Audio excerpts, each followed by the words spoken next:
Hi there, folks. Welcome back. This week, Linda and I want to share with you a few thoughts we've had on trust. That's a big issue for many of us. Who or what will we place our trust in? We want to trust the Lord, but it's not always easy. In fact, at times it can be really hard. But when you consider the condition of humanity since the fall, we probably shouldn't be surprised.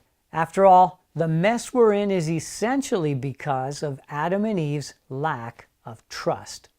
One of Linda's favorite quotes from the Catechism explains what happened that day in the garden. Man, tempted by the devil, let his trust in his Creator die in his heart. That's what our first sin consisted of. Letting our trust in God die in our hearts. That's our heritage apart from God, and that's certainly the record of history. I mean, look at the Exodus from Egypt, for example. The Hebrews had been under slavery for 400 years. But then God had raised up Moses, and they'd seen the most incredible signs and wonders. 10 plagues against Egypt that never came near them.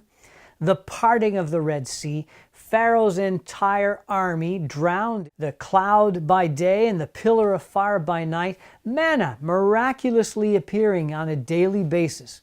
And yet, within a few weeks or months, they're moaning and complaining.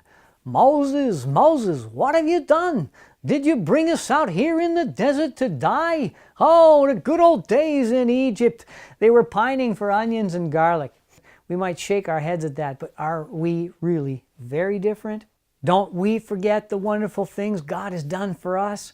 Aren't we often stressed and anxious about stuff? Lack of trust is so deadly to the spiritual life.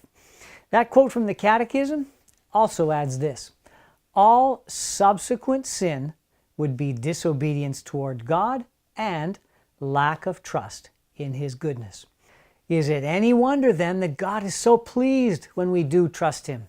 He's infinitely good. He's promised again and again to care for us, never to fail or forsake us. So will we believe, deliberately and intentionally believe everything He's told us about Himself, about us, about life, sin, death, forgiveness, heaven, hell, mercy, miracles, prayer? And will we not only believe, but will we trust that everything God has said is not only true, but is true for me? That's what Linda and I want. That's what we're aiming and praying for. Why not join us? What have you got to lose besides stress, fear, and anxiety? Isn't there a popular devotion these days that has something to do with trust? How does that go? Got it. Jesus, I trust in you.